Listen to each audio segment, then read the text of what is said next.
एक टाइम था जब अगर आपके घर में फोन है तो फिर पड़ोसी टॉन्ट मारा करते थे। अब तो तू बड़ा हो गया ना भाई। लेकिन आजकल आपको हर गली एक आईफोन दिख जाएगा। ईएमआई का चक्कर बाबू है। और आज हम इसी मुद्दे के ऊपर डिस्कस करने वाले हैं कि ईएमआई पे प्रोडक्ट्स लेने से फायदे ज्यादा हैं या फिर नुकसान। क्योंकि ईएमआई से रिलेटेड फाइनेंस कंपनीज और बैंक बहुत सारी चीजें आपको नहीं बताती जो आपको पता होनी चाहिए। अब सीन यह है कि इंडिया में आप सब कुछ ईएमआई पे ले सकते हो। फोन्स, लैपटॉप्स, टीवीज और इवन आजकल 2-3 हजार के टीडब्ल्यूएस भी ईएमआई के ऑफर में मिलने लगे हैं। और अगर वो सब भी ईएमआई पे ले रहे हो तो सबसे पहले तो जॉब लो।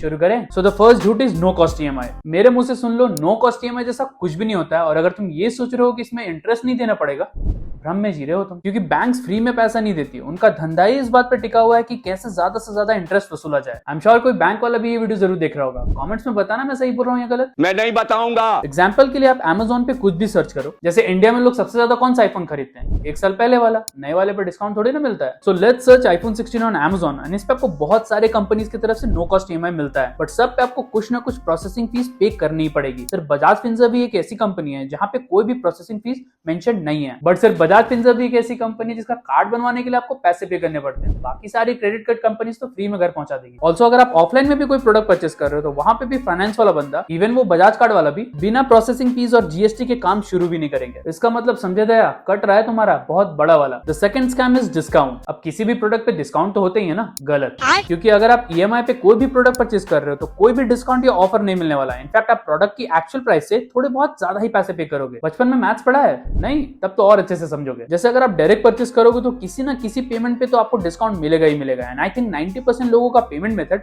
यूपीआई होता है और उस पे भी 1% तक का डिस्काउंट है। तो नॉर्मली पेमेंट करने पे आपको अराउंड 579 रुपीज की छूट तो मिलेगी ही मिलेगी। बट इन लोगों ने जो पब्लिक को गधा बना के रखा है, आई मीन ईएमआई ट्रांजैक्शंस पे भी आपको डिस्काउंट एंड ऑफर शो कर रहे हैं, लेकिन क्या एक्चुअल में आपको वो डिस्काउंट मिलेगा? अजीब मेरा घंटा।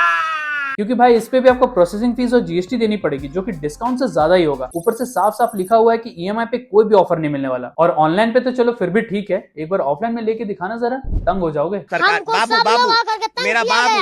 Insurance, accessories, Apple care plus, extended warranty सब कुछ चिपकाने लगेंगे। अगर आपने मना किया तो आपको फोन देंगे ही नहीं। और आप लोगों को ये बोल के चूना लगाया जाएगा कि भाई ईएमआई में सिर्फ 400 ही तो बढ़ रहे हैं, सिर्फ 400 ही तो हैं, साल के 4800 ही तो हैं। क्यों? अलगे फ्रॉड चल रहा है। एंड मान लो ये सारी टर्म्स एंड कंडीशन मान के तुमने फोन ले भी लिया एंड कुछ दिनों बाद तुम्हारे पास कहीं से पैसे आए and you want to close your EMI. Foreclosure charges, GST, अदरक, लहसुन सब जोड़कर फिर से कमा लेंगे। ये बैंक वाले किसी के सगे नहीं होते। अपना काम करना। इनफैक्ट रिसेंटली मैं जीटी भैया की वीडियो देख रहा था तो उन्होंने भी रियलिटी चेक करने के लिए एक फोन ईएमआई पे लिया एंड सिर्फ एक दिन पेमेंट डिले होने पे उनको कॉल्स आना शुरू हो गए। और मान लो तुमने 10-15 दिन तक ईएमआई नहीं दिया, क्या होगा पता है? पता नहीं। उस फोन को कंपनी के साइड से लॉक कर दिया जाएगा and you will not be able to use it again. And जब तक आप उसकी पेंडिंग ईएमआई और उसकी पेनल्टी पे नहीं करोगे, आपका फोन अनलॉक होने से रहा। क्योंकि जब आप कोई भी फोन ईएमआई पे लेते हो तो लोन देने वाला आपके फोन में डिवाइस एडमिन बन जाता है एंड उस डिवाइस को वो कभी भी लॉक कर सकता है। और तो और आपके फोन का सारा डेटा, सारे इमेजेस, वीडियोस, कॉल्स, सब कुछ का एक्सेस उसके पास होगा। और कुछ अनऑथराइज्ड फाइनेंशियल इंस्टीट्यूशन तो इसका फायदा उठा के ईएमआई भी वसूलते हैं। सिर्फ यही नहीं, क्योंकि जितना पेमेंट करने में डिले होगा पेनल्टी उतनी ही बढ़ती जाएगी। मतलब कस्टमर को इतना ठोको कि अगली बार ईएमआई पे प्रोडक्ट लेने से पहले 10 बार सोचे। ऊपर से उस कस्टमर का सिविल ये लोग इतना खराब कर देंगे कि जिंदगी में आपको कभी लोन नहीं मिलेगा। क्योंकि सिविल बनाने के लिए बहुत डिसिप्लिन लगती है। बट एक पेंडिंग ईएमआई आपकी रेपुटेशन को इतना गिरा देगा कि उसको कवर करने के लिए आपको 2 साल लगेंगे। एक कैशबैक वाला सीन भी है जो कि सिर्फ कुछ कार्ड्स पे ही एप्लीकेबल होता है, बट इसके टर्म्स एंड कंडीशन तो पढ़ लो। मतलब इस केस में आपको 5% कैशबैक मिलेगा up to 750 rupees per month and it is valid till 31 October. मेरे को ये समझ में नहीं आ रहा कि जब डेट पार हो चुकी है तो ये ऑफर यहाँ पे कैसे है? एंड मान लो इस पे ईयर मेंशन नहीं है तो मैं ये मान लेता हूँ कि मे बी सेम ऑफर 2026 में भी मिलेगा। तो मैं फ्लिपकार्ट से यही पूछूंगा कि कुछ ज्यादा ही ऑप्टिमिस्टिक नहीं हो रहे हो? मतलब मैं 2026 में भी यही वाला फोन लूंगा। मुझे यहाँ पे पूरा भरोसा है। बट यहाँ पे टर्म्स एंड कंडीशंस पे साफ साफ लिखा हुआ है कि जब आप ईएमआई पे इसको लोगे तो कोई कैशबैक नहीं मिलने वाला है। इनफैक्ट सारे ही बैंक ऑफर्स में भी ये चीजें लिखी हुई है कि ईएमआई वाले ट्रांजैक्शन पे आपको कोई डिस्काउंट नहीं मिलने वाला। मतलब अगर फुल पेमेंट कर रहे हो तो आपकी इज्जत है, नहीं तो सब जलील करेंगे। And please official financial institutions like HDFC, SBI, Bajaj finance, इनसे ही ईएमआई पे प्रोडक्ट्स लेना जो कि आरबीआई की गाइडलाइंस और लोन इंटरेस्ट रेट्स दोनों फॉलो करते हैं। नहीं तो कुछ ऐसे भी एप्स है जहां पे आप ईएमआई भरते भरते थक जाओगे और लोन खत्म ही नहीं होगा। नाम नहीं लूंगा, नहीं तो स्ट्राइक मार देंगे। देखो, अब मैं ऐसा नहीं बोल रहा हूँ कि ईएमआई पे कोई भी प्रोडक्ट लेना गलत है, मैंने खुद लिया है, लेकिन आपको ईएमआई के थ्रू ना गुड बाय करना है, बैड बाय नहीं। मतलब घर लो, कार लो, बट महंगे फोन्स, टीडब्ल्यूएस, स्पीकर्स, एयरपोड्स, ये सब ईएमआई पे लेने का मतलब है that you are buying things to showcase in front of those peoples whom you don't even like। मतलब मुझे तो यही लगता है, बाकी पैसे आपके हैं। आई नो टेक के साथ थोड़ा थोड़ा फाइनेंस भी हो गया, बट क्या करूं, ज्ञान देने की गंदी आदत है। एंड स्पेशली ऑफलाइन में जब भी आप फोन बाय करो तो ऑफलाइन की प्राइस देख के करना, और डीलर्स आपको पैसे बढ़ा के ही बताएंगे। वहां बैठा फाइनेंसर भी उसके अकॉर्डिंग आपको स्कीम बताएगा, ताकि बाद में दोनों बैठ के आपके पैसों का बंटवारा कर सके। एक तेरा